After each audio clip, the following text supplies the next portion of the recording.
കരുനാഗപ്പള്ളി കന്നേറ്റി ജലോത്സവത്തിന് കൂടുതൽ ധനസഹായമുണ്ടാകുമെന്ന് മന്ത്രി കെ.എൻ. ബാലഗോപാൽ.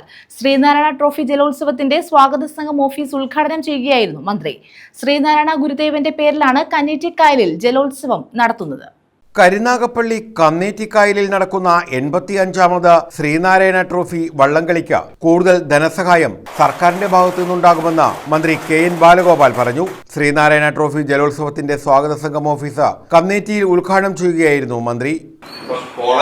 കായലിന്റെ പ്രശ്നങ്ങളുണ്ട്, ഇപ്പൊ അത് മാറ്റിയിരിക്കുന്നു. എങ്കിലും നന്നായിട്ട് ചെയ്യുന്നത് വളരെ പഴക്കമുള്ളതാണ്. നേരത്തെ തന്നെ ഈ കാര്യം ചർച്ച ചെയ്തിരുന്നു. ഇത് ഇനിയിപ്പോ വരുന്ന ഈ ചാമ്പ്യൻസ് ലീഗ് മൊത്തത്തിലുള്ള ആകെയുള്ള ലീഗുകളുടെ ഒരു ബോർഡ് മീറ്റിംഗ് വരുന്നുണ്ട്.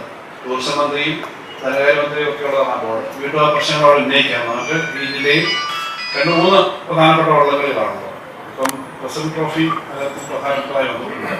ഇത് വളരെ പഴക്കമുള്ളതാണ്. പിന്നെ മണ്ഡലത്തിലെ കന്നഡ വള്ളംകളിയാണ്. ഇതിനകത്ത് ഈ യോഗത്തിൽ കുറച്ചുകൂടി ആളുകളെ ആകർഷിക്കുന്ന, ലോകത്ത് ഏറ്റവും കൂടുതൽ ആളുകൾ പങ്കെടുക്കുന്ന മത്സരം ഏതാന്ന് ചോദിച്ചു കഴിഞ്ഞാൽ ഒരു ടീമായിട്ട് മത്സരം ഏതാ? വള്ളംകളിയാണ്. ജലോത്സവ committee chairman CR Mahesh MLA അധ്യക്ഷത വഹിച്ചു.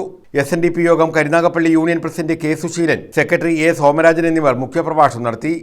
M. Ansar, M. Shobhana, Kottayil Raju, Reji photo park, PB Sathyadevan, R. Murali, captain S. Praveenkumar, Kulachavarambel Shajahan, Suresh ഇഷ്ടം, ജോബു പാപ്പച്ചൻ, കൊട്ടുകാട് സുരേഷ്, മുരളീധരൻ പഞ്ഞുവിളയിൽ, താഹിർ മുഹമ്മദ്, നിയാസി കുട്ടി, ബിനോയ് കരിമ്പാലിൽ, സദാനന്ദൻ കരിമ്പാലിൽ, സരിത അജിത്ത്, ഉത്തമൻ കൊല്ലക, ഷമ്മാസ്, ബഷീർ അവർമാക്സ്, സജിത്ത് പുളിമൂട്ടിൽ, ശിവൻ കൊല്ലക, സിംലാൽ, സീമ സഹജൻ, പടിപ്പൂർ ലത്തീഫ്, ശാലിനി രാജീവ് എന്നിവർ പങ്കെടുത്തു.